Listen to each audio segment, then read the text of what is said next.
Por que você comprou esse telefone e não o outro? Por que você escolheu esse prato do restaurante e não o outro? Se você tivesse que vender sua casa, quanto pediria por ela? Temos a tendência de pensar que tomamos todas essas decisões de forma racional, mas na maioria das vezes não é o que acontece.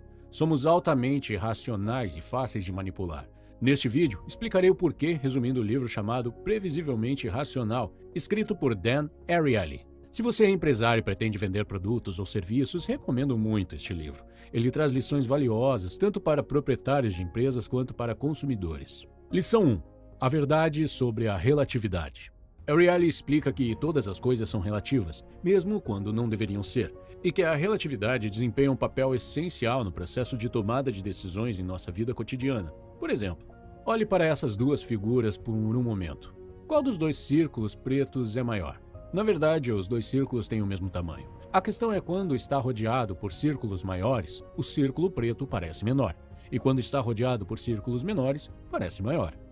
Essa ideia também é usada por profissionais de marketing ao definir o preço de seus produtos e serviços. O autor usa como exemplo os preços de assinatura da revista The Economist. A promoção apresentava 3 opções de assinatura. Assinatura online de R$ 59,00, a assinatura versão impressa por R$ 125,00 e a assinatura online mais versão impressa por R$ 125,00. Qual das 3 você escolheria? O autor conta que apresentou essas mesmas opções a 100 de seus alunos no Instituto de Tecnologia de Massachusetts. 16 alunos escolheram a primeira opção, nenhum escolheu a segunda e 84 escolheram a terceira, que tenho certeza de que seria a sua escolha também. O autor então tentou outro experimento. Apresentou a mesma oferta, mas eliminou a segunda opção, o que ninguém havia escolhido antes. Que diferença poderia fazer? Afinal, ninguém tinha escolhido a segunda opção mesmo. Bem, na verdade, desta vez o resultado foi diferente. 68 alunos escolheram o primeiro e 32 escolheram a terceira opção. A opção com os 2 tipos de assinatura combinados. O que causou essa mudança? O autor explica que a causa da maioria escolher a opção com o combo no primeiro experimento foi a presença da segunda opção. Essa opção sugeria que, por comparação, escolher o combo de assinaturas era um ótimo negócio. Porém, no segundo experimento, ao retirar a isca, a maioria escolheu a primeira opção. Como você pode ver, nosso cérebro está programado para procurar comparações na hora de tomar decisões. Fazemos isso de maneira mais preguiçosa possível. Outro exemplo, quando a Williams-Sonoma lançou suas máquinas de pão, as vendas estavam lentas. Quando a empresa acrescentou uma versão deluxe, que era 50% mais cara, a primeira versão começou a sair das prateleiras. Por quê? Porque parecia ser muito mais barata em comparação à versão deluxe. Imagino que você está pensando, ok, esses experimentos e exemplos parecem interessantes, mas como posso aplicá-los à minha vida? Aqui estão alguns exemplos de diferentes áreas da vida em que a ideia se aplica. Número 1. Comparando seu sucesso com os outros. Você sempre se compara com as pessoas que te cercam, como seus colegas de classe, colegas de trabalho, amigos, etc. Se você está cercado de pessoas que mal conseguem se sustentar, é menos provável que você tente melhorar seu salário porque vai comparar seu salário com o deles e se sentir bem consigo mesmo, desde que vocês estejam no mesmo nível. É por isso que se cercar de pessoas mais bem-sucedidas que você funciona muito bem. Número 2. Determinando o preço de seu produto ou serviço. Os clientes normalmente não sabem o valor real do produto ou serviço que desejam adquirir e, em vez disso, dependem dos preços listados em uma loja ou sugeridos por um vendedor.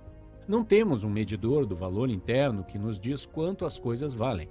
Quer dizer, como você determinaria o preço de um computador ou um telefone que você está usando agora? Portanto, como empresário, da próxima vez que estiver precificando seu produto ou serviço, tente fornecer aos clientes um método fácil de fazer uma comparação significativa. Mesmo que seu produto seja algo novo no mercado, você ainda deve fornecer alguma forma de comparação. Exemplo: você pode comprar este livro por R$ 5,00. É apenas o custo de 2 cafezinhos. Se você simplesmente não beber 2 cafezinhos, você vai poder aprender os fundamentos do investimento em dividendos. Este pode não ser o exemplo perfeito, mas ainda assim fornece uma forma de comparação. Número 3. Na hora das compras. Se você estiver comprando itens caros, tome cuidado se também oferecerem itens extras para você. Por exemplo, depois de comprar um terno de R$ 500, itens como um cinto e uma gravata que custam R$ 70 cada parecerão mais baratos para você e será menos provável que você negocie o preço. Número 4. Fazendo dieta. Comer em um prato pequeno pode fazer você sentir que comeu bastante. Antes de passar para o próximo capítulo, gostaria de falar sobre mais um experimento que é incrível. Para ser sincero, estou um pouco preocupado que esta informação que estou prestes a compartilhar fique disponível gratuitamente, porque é muito poderosa e pode ser muito perigosa nas mãos de pessoas mal intencionadas. Bom, em todos esses experimentos que acabamos de discutir, tivemos que tomar decisões com base em informações visuais. Usamos nosso sentido da visão todos os dias, então somos muito bons em usá-lo. Mas, como você viu, ainda assim não foi difícil manipular você, porque nós humanos tomamos decisões de uma forma que envolve pouco esforço. Agora, e se você tiver que tomar uma decisão sem nenhuma informação visual? Percebe como manipular seria mais fácil ainda? Para que possa compreender melhor, vou falar sobre um outro experimento. Nesse experimento, eles perguntaram a pessoas de muitos países se estariam dispostas a doar seus órgãos depois de morrer. Em alguns países, uma grande quantidade de pessoas disse sim, e em outros países, uma grande quantidade de pessoas disse não. Por exemplo, mais de 98% das pessoas entrevistadas na Áustria disseram sim, enquanto na Alemanha foram apenas 12%. Agora, algumas pessoas diriam que a cultura, a religião ou a política são diferentes em países diferentes, e por isso os resultados são tão divergentes, mas não é o caso aqui. Estamos falando da Alemanha e da Áustria. São países vizinhos que têm culturas muito semelhantes, uma história semelhante, religiões e pessoas semelhantes. Então, o que aconteceu? E por que os resultados da pesquisa são tão diferentes? Bem, acontece que é por causa da forma como a pergunta foi feita no formulário de pesquisa. Na Alemanha, o formulário dizia: marque a caixa abaixo se quiser participar do programa de doação de órgãos. Na Áustria, o formulário dizia: marque a caixa abaixo se você não quiser participar do programa de doação de órgãos. Então, o que foi que aconteceu aqui? Se trata basicamente da mesma questão com a estrutura um pouco diferente. Em ambos os países, a maioria das pessoas não assinalou a opção, mas na Alemanha, quando você não marca, você não participa, enquanto na Áustria, quando você não marca, você participa automaticamente.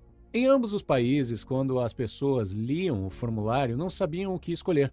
Afinal, doar ou não seus órgãos é uma decisão difícil de tomar. E quando não sabemos o que escolher, geralmente não mexemos em nada e simplesmente optamos pela opção padrão que nos for oferecida. Isso acontece porque temos receio de confundir ou fazer algo errado, ou simplesmente ficamos paralisados com as escolhas e não conseguimos agir.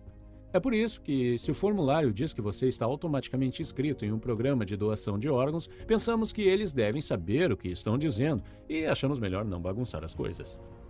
Agora imagine que sua empresa deseja inscrevê-lo em um programa de aposentadoria que não é do seu interesse, mas é do interesse da empresa. Então, aqui está você no seu primeiro dia da empresa e o formulário diz: você está automaticamente inscrito no plano de aposentadoria para colaboradores. Se você não quiser participar, assinale abaixo. Você está nervoso por ser seu primeiro dia ali e provavelmente não entende bem o que é o plano de aposentadoria para colaboradores. Por causa disso, é muito improvável que você marque a caixa e cancele a sua inscrição. Você simplesmente pensará que esta é provavelmente a melhor opção e que a empresa considerou seus interesses. Mas se eles não consideraram? E se eles se beneficiam de inscrevê-lo no plano de alguma forma? Quando eu disse que temia que essa informação estivesse disponível, foi isso que eu quis dizer. Simplesmente reformulando a questão, eles podem decidir em que direção o dinheiro flui e impactar as decisões de milhões de pessoas. Minha esperança com esse vídeo é ajudá-lo a estar ciente dessas táticas e de nossos pontos fracos. Lição número 2. O custo das normas sociais. De acordo com Dan Ariely, vivemos em dois mundos diferentes, um regido por normas sociais e outro por normas comerciais. Por exemplo, como você reagiria se seu chefe, em vez de pagar seu salário, resolvesse abraçá-lo e simplesmente parabenizá-lo pelo seu trabalho? Tenho certeza de que você não ficaria nada feliz. Se sua sogra te convidasse para um jantar em família, como você acha que ela reagiria se, ao terminar de comer, você oferecesse para pagar R$100 pelo delicioso jantar? Você provavelmente não será muito bem-vindo naquela casa novamente. As normas sociais ditam como lidamos com pedidos, favores e eventos amigáveis. Nessas situações, nada é esperado em troca e o altruísmo desperta em nós. Em contraste, as regras de mercado apresentam um contexto em que tudo é calculado com frieza e cada parte busca seu próprio benefício. Os valores de cada um desses mundos não são ruins por si só. Eles estão corretos desde que estejam no contexto adequado. A introdução de normas de mercado em seus relacionamentos sociais viola as normas sociais e determina os relacionamentos. Cada mundo é capaz de invocar comportamentos totalmente diferentes no mesmo indivíduo. No momento em que o dinheiro entra em jogo, as normas sociais desaparecem. É importante não misturar os contextos. Por exemplo, imagine que eu pergunto se você pode me ajudar a trocar o pneu do meu carro. Você provavelmente faria isso sem problemas. Mas agora imagine que eu pergunto se você pode trocá-lo por R$ 1. Provavelmente você rejeitaria a minha proposta. Talvez você diga, me dê R$ 50, então podemos conversar. R$ 1 é mais do que nenhum. Como é possível que você estivesse disposto a trocar um pneu recebendo R$ 0, mas não o faria por R$ 1? Bem, porque agora eu misturei as duas normas e, como disse, elas não funcionam bem juntas. Tenho visto muitas vezes pessoas cometendo o erro de misturar essas duas normas. Por exemplo, vi um colaborador esforçado se sentir insultado por receber um aumento de R$ 100. Ele disse que teria ficado mais feliz se seu gerente simplesmente lhe agradecesse ou elogiasse na frente de seus colegas, em vez de lhe dar apenas R$ 100 de aumento. Muitos gerentes cometem esse erro. Em vez de mostrar apreciação genuína, eles apenas oferecem o equivalente a R$ 1, como exemplo do pneu. Eles acham que R$ 1 é mais do que zero, então fizeram a coisa certa. Portanto, como empresário ou gerente, se você decidir aplicar a norma econômica, certifique-se de que a pessoa seja paga adequadamente. Se você não puder pagar o suficiente, veja se pode aplicar as normas sociais por enquanto até ter condições. Lição 3. A falácia da oferta e demanda. Por que alguns produtos custam mais do que outros? Porque um café na Starbucks é bem mais caro do que qualquer café em outra cafeteria popular. Muitos de vocês provavelmente atribuem o preço alto aos custos de produção como um uso de ingredientes melhores ou a regra clássica da oferta e demanda. Embora os fatores mencionados influenciem os preços, o autor explica que o preço final que você paga em um determinado momento é algo muito mais complexo e até mesmo irracional. Para explicá-lo, o autor fala sobre algo que se chama coerência arbitrária. Refere-se ao fato de que a primeira decisão que tomamos, embora arbitrária, será a base para futuras decisões que estiverem relacionadas a ela. Por exemplo, se você costuma pagar R$ 3 ou menos por um café todos os dias, é muito difícil começar a pagar R$ 8 em outra cafeteria pelo mesmo tipo de café, porque um café a R$ 3 é o preço que você tem como âncora para decisões futuras.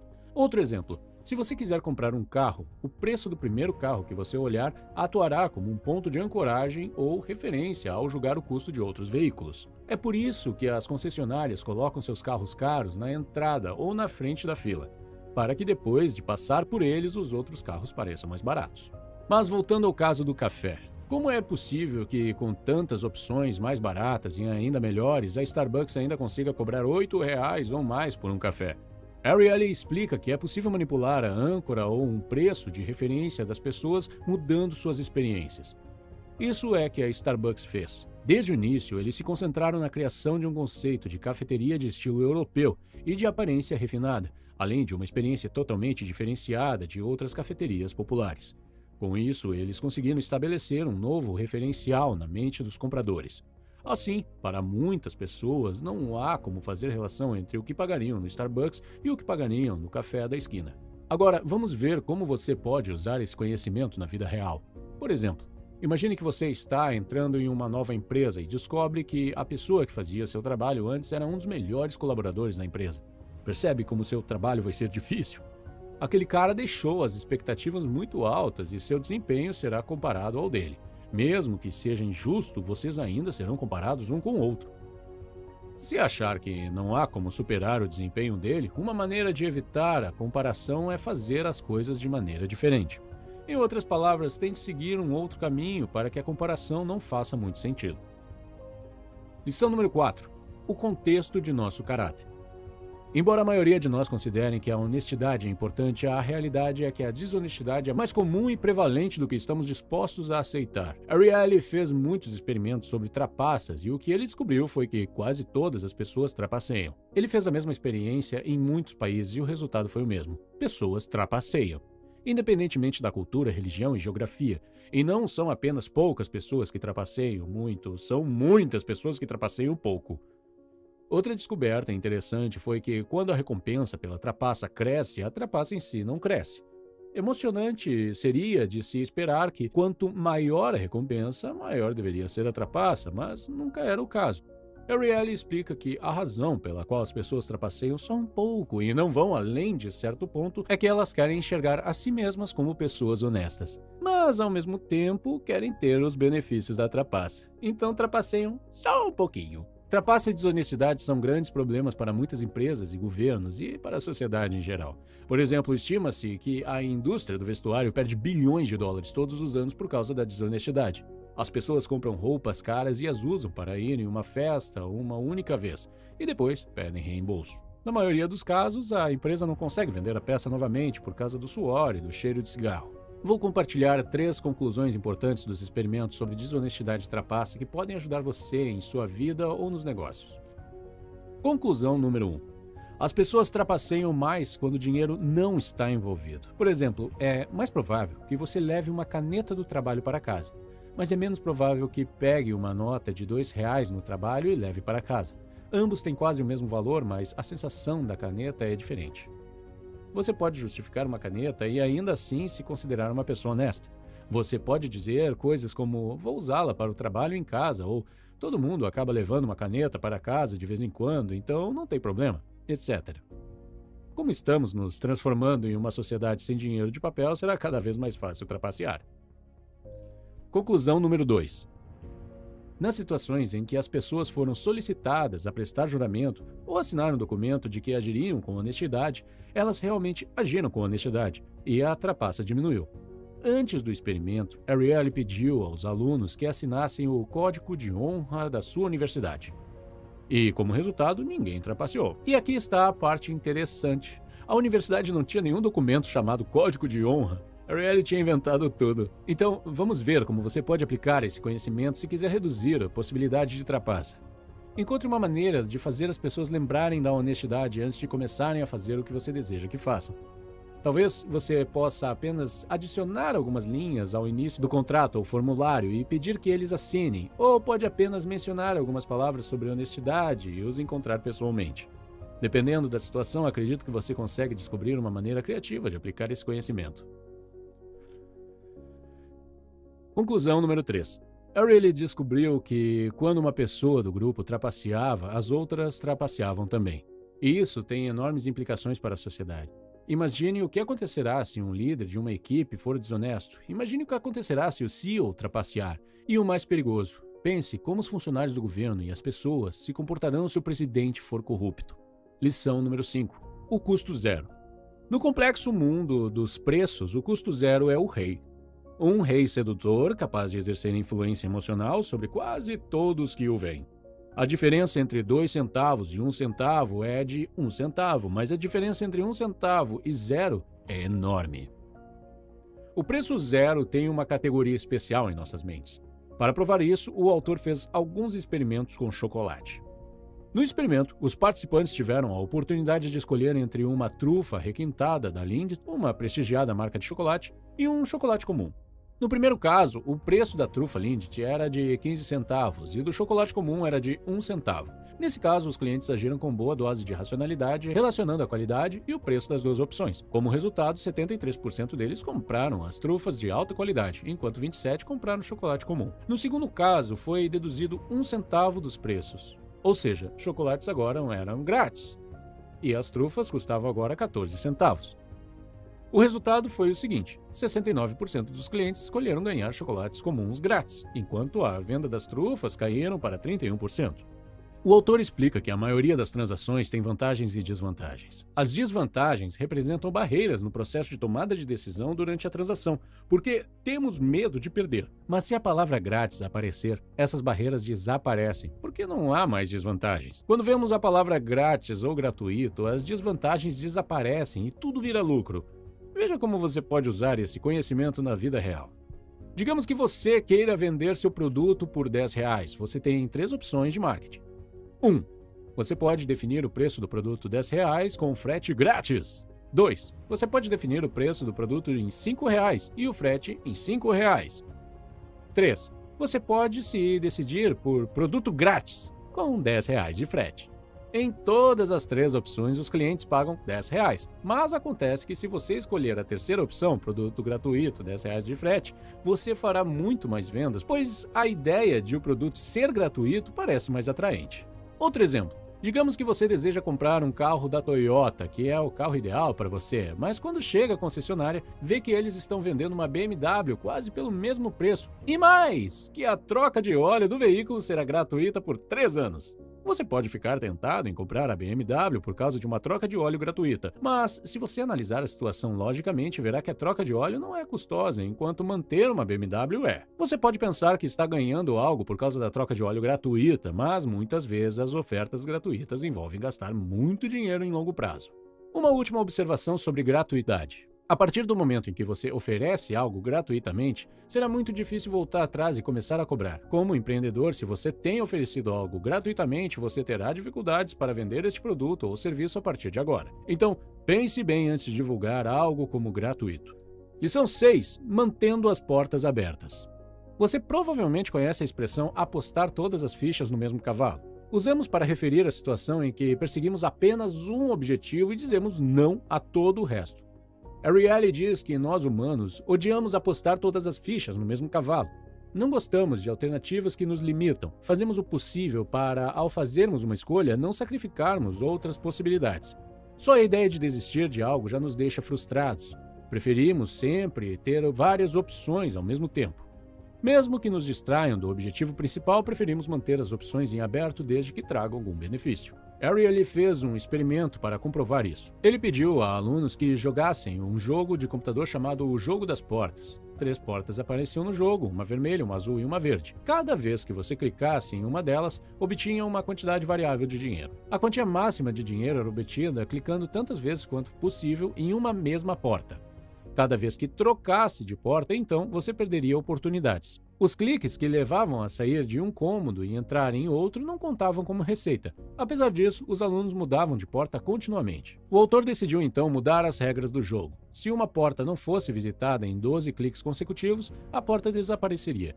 Dessa vez, os alunos enlouqueceram tentando manter todas as portas abertas e não se esforçaram muito para conseguir o máximo de dinheiro possível. Sua renda foi reduzida em 15% em relação ao primeiro experimento. Como esse experimento sugere, podemos ter mais sucesso se nos concentrarmos em uma opção e esquecermos os outros. Para ser sincero, eu tenho muita dificuldade em fazer isso. Por exemplo, depois que meu primeiro canal de YouTube fez sucesso, decidi traduzir todos os meus vídeos para outros 3 idiomas. Achei que ia ser tranquilo manter o progresso com todos os 3 canais ao mesmo tempo, uma vez que já tinha os scripts e animações prontos. Mas me enganei. Era muito mais difícil do que eu pensava. Apesar das dificuldades, continuei com os 3 canais, mas então percebi que não ia chegar longe assim. Eu sabia que tinha que abandonar 2 deles e me concentrar em apenas um, mas a ideia de interromper o progresso era muito dolorosa. Então, o que eu fiz? Em vez de interromper o progresso, contratei outro membro para minha equipe para que pudesse continuar com os 3 canais. Mesmo assim, não funcionou bem, então finalmente fui forçado a abandonar um deles. Agora, estamos focados em 2 e sei que terei mais sucesso se abandonar mais um e me concentrar em desenvolver um canal de cada vez. Mas até agora não consegui fazer isso, pois tive bastante progresso e a ideia de perder esse progresso é muito dolorosa. E como consequência, tenho 3 canais em andamento e nenhum deles tem sido extremamente bem sucedido. Então, como você pode ver, não sou a pessoa certa para aconselhá-lo a se concentrar em uma coisa de cada vez. Mas aprendi uma lição muito importante, e é esta. Resista desde o início à tentação de começar mais de um projeto ao mesmo tempo. Deixe-me repetir, resista à tentação desde o começo, porque depois que você tiver algum progresso, será 10 vezes mais difícil parar e voltar a se concentrar em uma coisa de cada vez. Lição 7. O alto preço da propriedade. Ariely explica que, quando adquirimos alguma coisa, não queremos mais nos desfazer dela. Começamos a valorizá-la mais do que as outras. Isso também explica por que estratégias como períodos de avaliação e garantias de devolução do dinheiro funcionam tão bem. Porque assim que temos algo, não queremos perdê-lo. Imagine que você decida vender sua casa. A primeira coisa que passará pela sua cabeça são as experiências que você teve naquele local. Essas memórias vão influenciar a definição do valor que você pedirá pela casa. Um segundo aspecto sobre propriedade que nos influencia é que prestamos mais atenção àquilo que podemos perder do que o que podemos ganhar. Consequentemente, antes de definir um preço para nossa casa repleta de boas lembranças, pensamos mais sobre aquilo que estamos perdendo do que sobre o que podemos fazer com o dinheiro da venda. É a aversão à perda. Muitas pessoas se arrependem de vender suas casas devido ao medo de perder o que mais valorizam. Vejamos como você pode utilizar esse conhecimento na vida real. Já vi, por exemplo, pessoas que visitam um apartamento que querem comprar. Assim que entram no apartamento, começam a dizer coisas como: é muito velho, os móveis da cozinha estão quebrados, a cor das paredes precisa mudar, etc. Basicamente, eles apontam tudo o que há de errado com o apartamento. A razão disso é que estão preparando o proprietário para o preço baixo que vão oferecer ao final da visita. Em sua mente, eles estão ganhando, mas na realidade eles já perderam. Porque as coisas que criticaram são muito valiosas para o vendedor. Cada uma delas traz uma lembrança. Para você pode ser apenas uma prateleira velha que precisa ser jogada fora, mas para o vendedor é uma prateleira que ele instalou com seu pai que faleceu há poucos meses. Então, em vez de apontar coisas ruins, se você apontar coisas boas e disser alguns elogios sobre o apartamento, o vendedor ficará muito mais disposto a vendê-lo para você, até mesmo reduzindo o valor, porque você pode respeitar e valorizar as coisas que ele está prestes a perder. Lição 8. O problema da procrastinação e do autocontrole. Um dos maiores obstáculos que as pessoas enfrentam quando desejam atingir suas metas é a procrastinação e a preguiça. Para verificar as existências dessa fragilidade humana e suas possíveis soluções, o autor realizou um experimento com alunos envolvendo um dos trabalhos que tinham que entregar.